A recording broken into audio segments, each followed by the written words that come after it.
joke, I've been a money maker. I've been a record breaker, taking credit as an educator. I've been known to spit the flows and make it shaky, shaky thing. Popping, locking, stopping, let it hang. Watch us as we drop this hip hop, it's like it stings. We make the whole room drop and everybody sing. We want the funk. We gotta have that funk. We kick it old school, we think we're so cool. We take it back to the past, we gonna act a fool.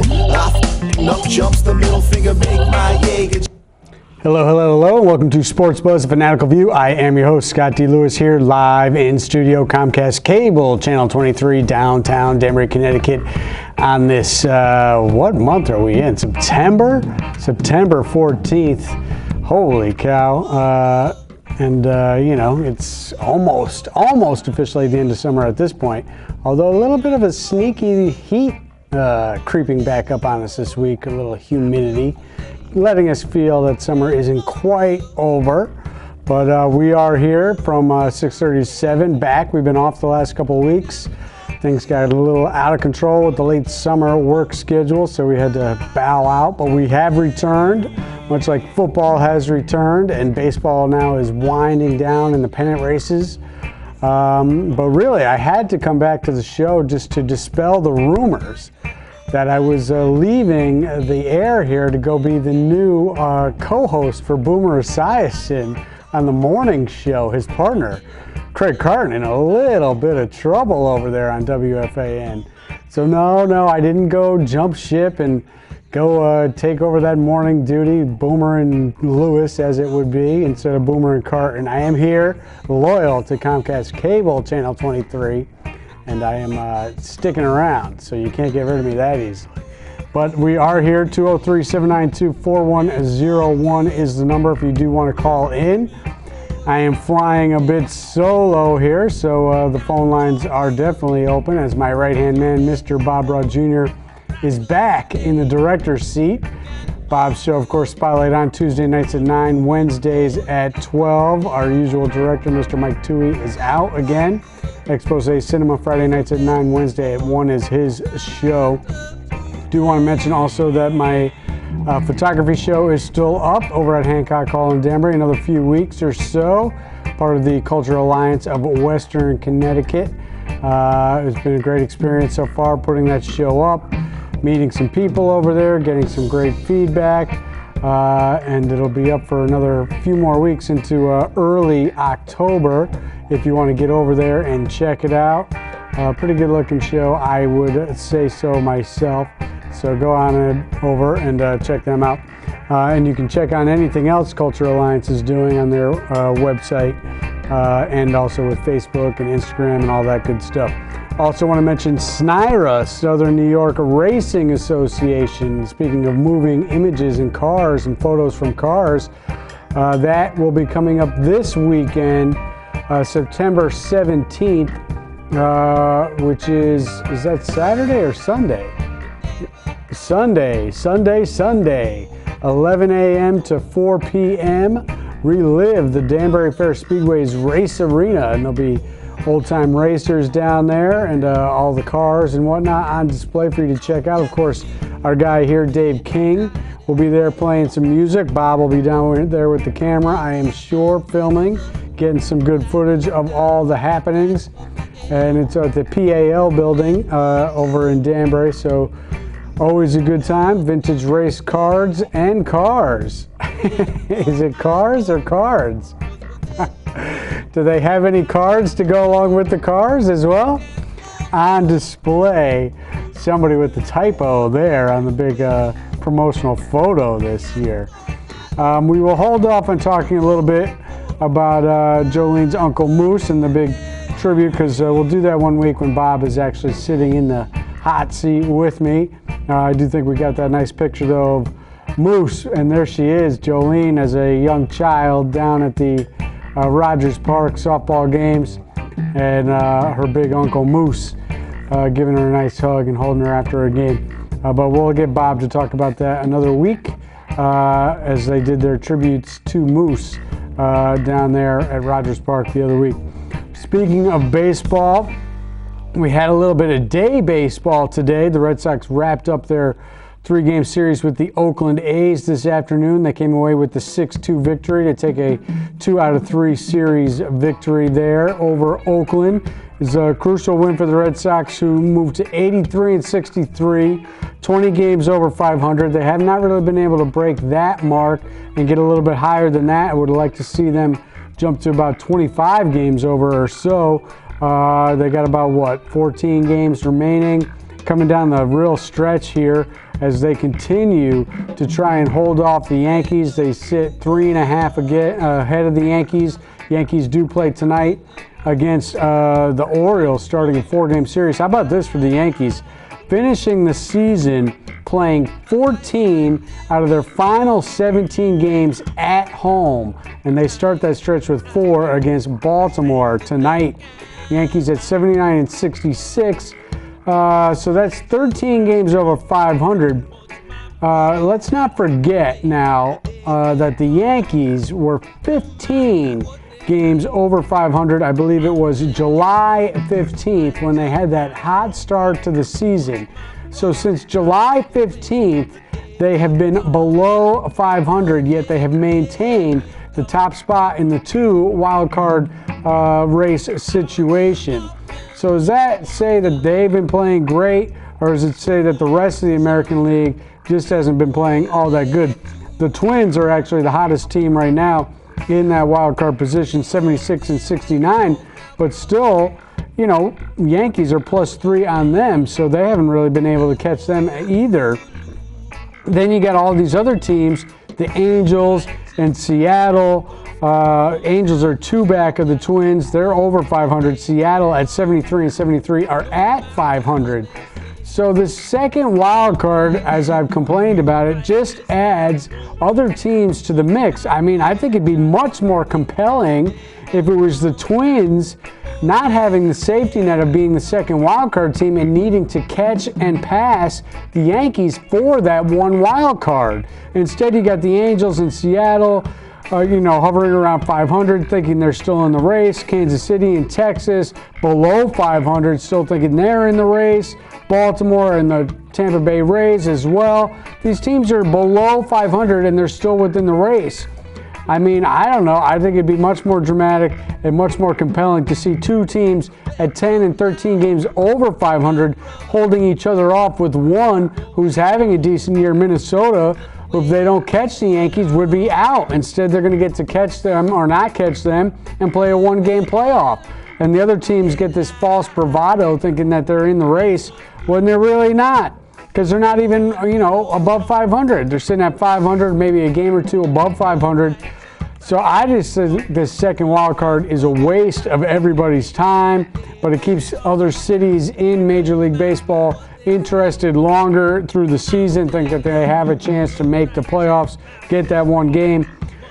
I don't know. I'm not buying it at all as being good for baseball. I think, it's lousy, really. But the Yankees still are thinking that they can catch the Red Sox. I mentioned 3.5 games out before they play tonight.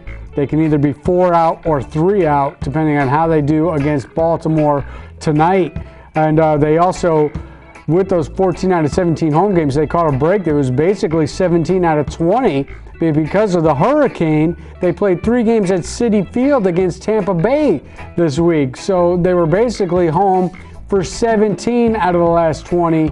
Crazy schedule. The Red Sox, meanwhile, go on a 9-game road trip right now to Tampa Bay, Baltimore, and then Cincinnati, of all places. I don't know. Do I know anybody in Cincinnati? Maybe I'll have to make a road trip. I've never been to the All-American ballpark down there in Cincinnati. I hear it's nice.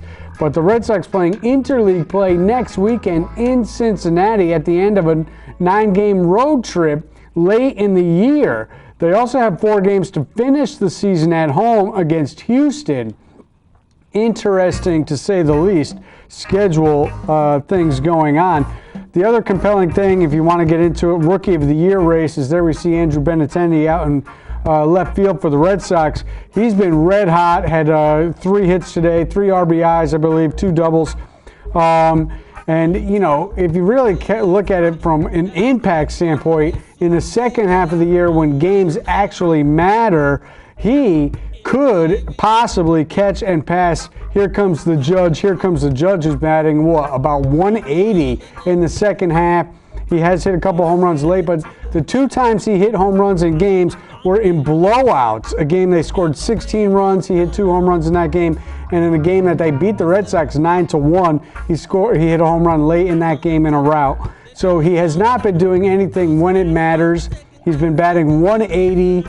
And he's still, everybody says, is going to win the Rookie of the Year over Benintendi because of his first half. Who cares about his first half? He's batted 180 since the break. Benintendi, meanwhile, is batting over 300, driving in runs, playing great defense. I think there's a compelling case to be made that he should get it. All right, the other big story in baseball, Cleveland Indians. Last time we were here, the Red Sox had beat them the night before. They have not lost since. 21 straight games, tying the Cubs record, which is the second longest, I believe. The Giants, New York Baseball Giants, have the longest at 26. They passed the Oakland A's longest American League record, which was in 2002 at 20. It reminds me a little bit of Morgan's Magic, 1988, when the Red Sox won 19 of 20 games after Morgan took over for the Red Sox in a down year and led them to a division title. The Indians, 21 straight victories, unbelievable record, unbelievable streak by them. You know, will they catch that Giants mark? It doesn't really matter at this point. 21 is as impressive as can be. They've moved to 90 and 56. They've passed Houston in the American League, 2.5 up on the Astros for the #1 seed. They've almost caught the Dodgers, who have been swooning while the Indians have been winning. Dodgers lost, what, 14 out of 15 or 17 out of 18? They have won 2 in a row the last 2 days to right their ship. They have a 4-game lead on the best record in baseball over the Indians right now at 94 and 52. In the National League, other things of note, the Cubs trying desperately to hold off the Brewers and the Cardinals. Cubs won 2 in a row against Bob's hapless Mets. Cubs had lost, I think, 4 or 5 in a row before that last 2 days, so they sit 79 and 66. Brewers 2.5 out, Cardinals 3 out, keeping the pressure on the defending champion Cubbies. And then in the wild card situation, it is the Diamondbacks at 84 and 62, and the Colorado Rockies, who lost in another day baseball game today, 7-0. Well, 7-0 in the 9th inning as the show was beginning to the Diamondbacks today. Rockies had won 8 out of their last 10 to give themselves a little 3-game cushion over the Brewers in that wild card race. So they will fall to 80 and 67. Diamondbacks will move to 85 and 62. Looks like those 2 teams will be playing that one wild card game. Other day baseball today of note, Cardinals beat the Reds 5-2. So the Cardinals actually moved to 2.5 behind the Cubbies before tonight's game. I'm not sure who the Cubbies got. All right, that's pretty much the baseball picture. We will move on to the NFL, which got underway last weekend and is back in action tonight. Houston at Cincinnati. Speaking of Cincinnati, and both those teams big-time losers in Week 1. Houston, of course, with the horrible happenings of Hurricane Harvey down there, playing their first game since then. You thought with all the emotion, the fact that they're a playoff team from last year, the fact that they were playing the Jacksonville Jaguars, you thought for sure Houston was going to get a nice win, get the feelings feeling better for the people in Houston on opening weekend. No, they got clobbered by Jacksonville in that home opener. They hit the road 4 days later to play at Cincinnati, which was shut out by Baltimore on opening weekend. Cincinnati did not look good at all. So 2 teams, Cincinnati, of course, last year did not make the playoffs, but they had been perennial playoff teams, and everybody down there loves their Bengals. Houston, of course, looking to build on a playoff team last year. They drafted Clemson's quarterback, and they got the quick hook, and he got the nod in the second half of that beatdown. I think he's getting the start tonight, Deshaun Watson in Cincinnati. We'll see if he can get them going. So that's the game tonight. Last Thursday night, whoa, what happened in Foxborough? 80-plus games in a row, the New England defending Super Bowl champion Patriots had held the lead at halftime, and 80-plus times in a row they had won that game.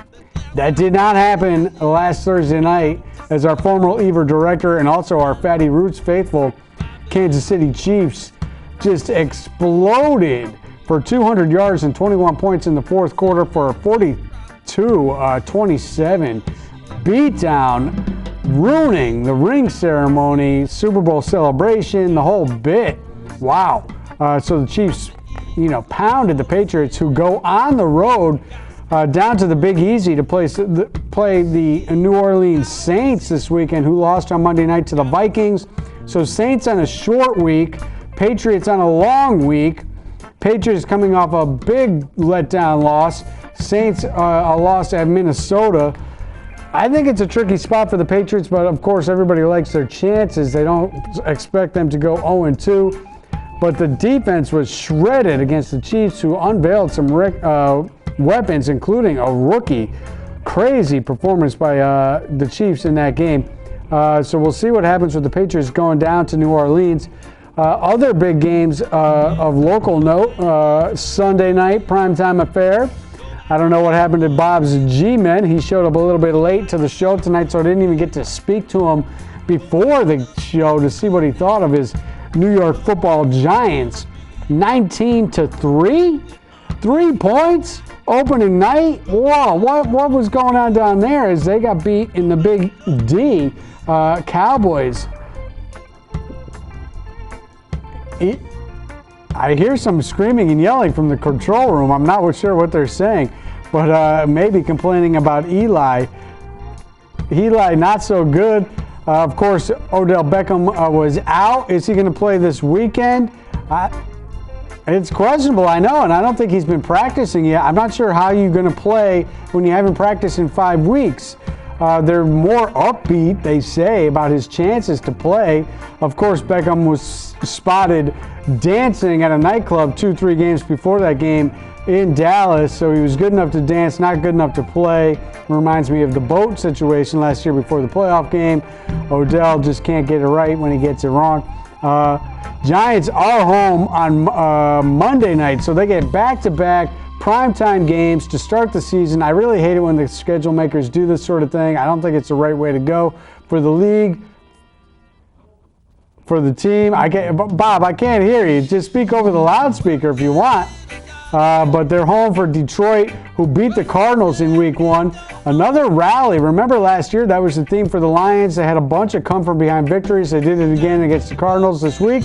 So Detroit comes to town to take on the Giants, who had no offense whatsoever. Offensive line was a big question mark. The running game was a big question mark. Didn't seem to be on the page. Eli not with Brandon Marshall, the new wide receiver. And we don't know if Beckham's going to play.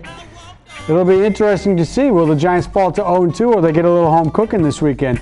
Jets got drubbed as they shuffled off to Buffalo, 21-12. Did not look good. Of course, we don't expect much from the Jets this year. But we don't also expect much from the Bills. And it was a pretty solid performance on the Bills' part as they got their opening win.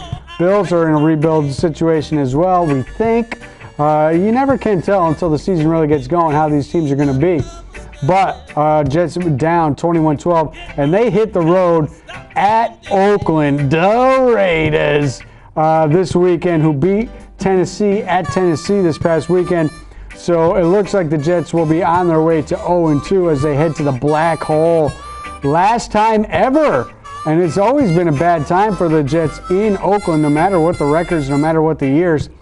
And as it stands, the Raiders are moving to Vegas next year, I do believe. So this will be the last trip to the black hole for the Jets. Other games of note this weekend: Eagles at Kansas City. Eagles took care of business against the Redskins in D.C.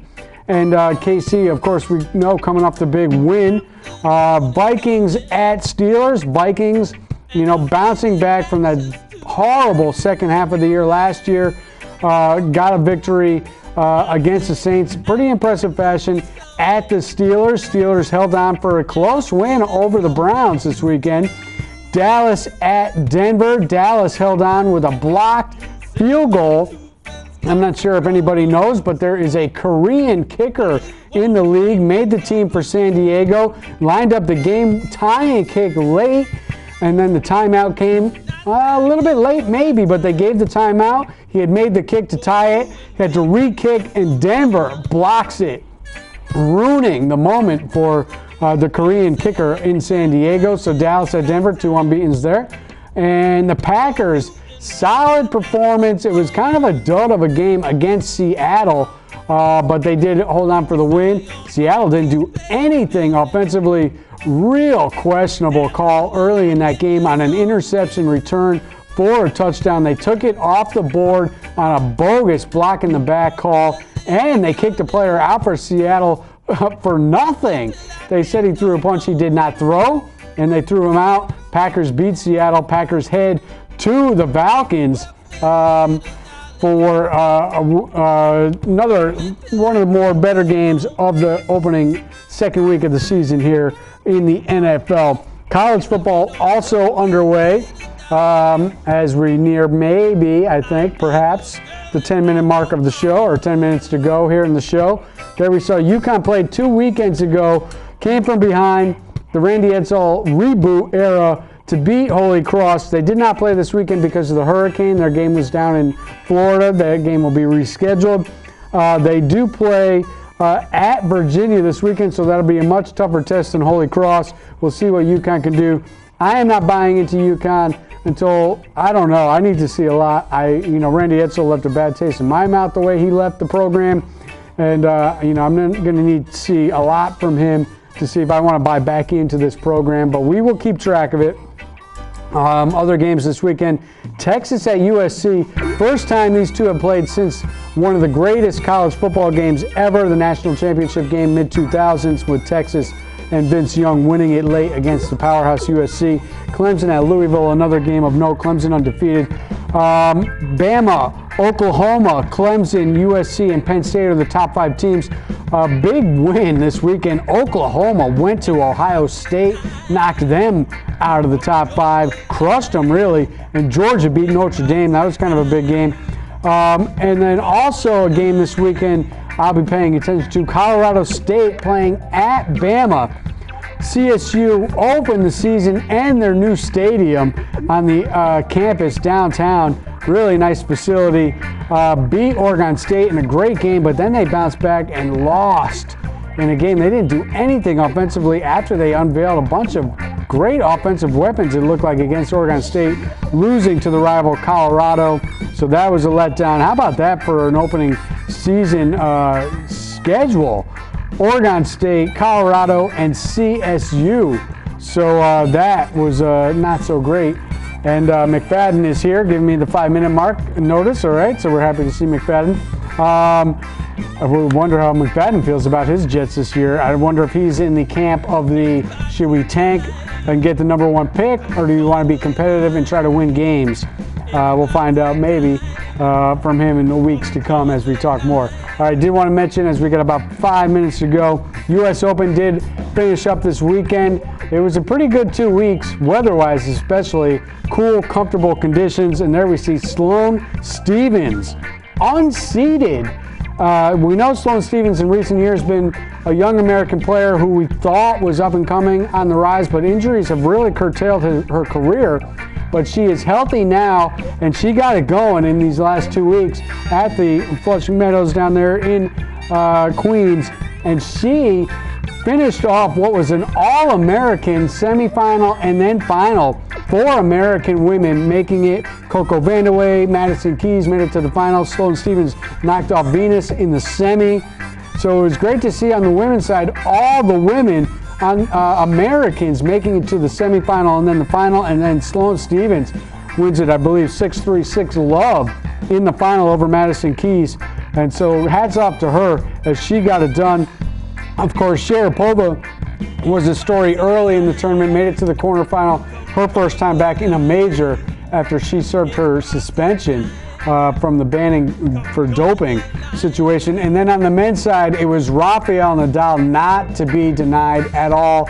Yeah, this looked like vintage Rafa, if you ask me. I did watch some of his match against Del Potro in the semi, and he really just had it going seriously, big time. So interesting year in tennis on the men's side.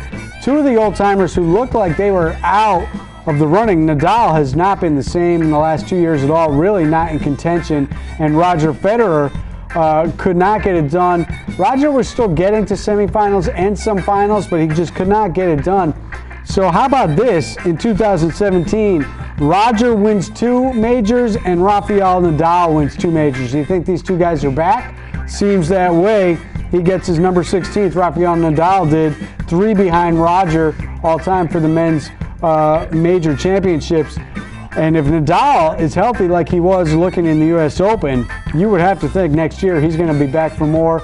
I don't know, Roger's older, so we're not sure if he can or not, but it was pretty impressive to see Nadal back in the mix. And then interesting to note, Nadal and Roger have been going at it for about 16 years now. They have never played head-to-head at the U.S. Open. Crazy oddity in their 2 great careers. All right, we missed the boxing match a couple weekends ago. We just want to mention, you know, I guess it was a decent show. If you really talk to people about boxing, they say it was not a great show at all. Mayweather got the TKO in the 10th round against McGregor. McGregor came out a little bit aggressive. Then it was a bunch of clutching and grabbing. Mayweather was never hurt. And it was kind of a quick call in the 10th round, but it was over, and everybody paid their money, and that was that. Soccer, things are a little bit tense in soccer as well.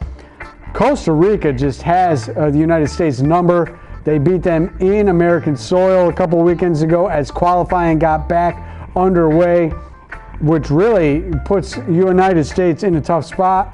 But they did get the tie down in Honduras after the loss to Costa Rica 2-0. I watched a decent amount of this Costa Rica game, and I thought USA really controlled tempo. They had plenty of opportunities in that game to score. It's always results based when you hear the way the people talk about the game. Everybody said USA didn't come to play. They weren't aggressive. It was a huge letdown losing to Costa Rica. Costa Rica took advantage of 2 breakdowns. Other than that, USA was putting pressure on Costa Rica from what I saw. But because they lost, it's so easy to say USA didn't show up. So I hate it when the announcers do that and the guys who break it down do that. But we'll see what happens as a tight spot for them coming up in October as qualifying continues. That's it. I do believe we are out of time, so we are out of here. We'll see you next week as we try to stay live again as we get back on track here with everything going on. So take care. Thanks for tuning in. We'll see you then.